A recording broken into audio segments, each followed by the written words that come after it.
Hi, welcome to Rescue Pod Design. Today we're going to learn how to single crochet. Take your hook, insert it. You're going to insert your hook through both the front and back loops of the stitch. Yarn over, pull through, yarn over, and pull through the two loops. And that's a single crochet. That's that easy. Let's do this again. Through both front and back loops. Yarn over, pull through, yarn over, pull through two.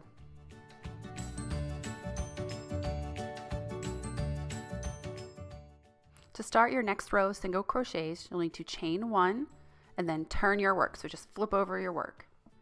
And then we're going to work in the first single crochet. So which would be the last single crochet we did from the row before. We're just going to single crochet in every stitch across. Insert hook, yarn over, pull through two.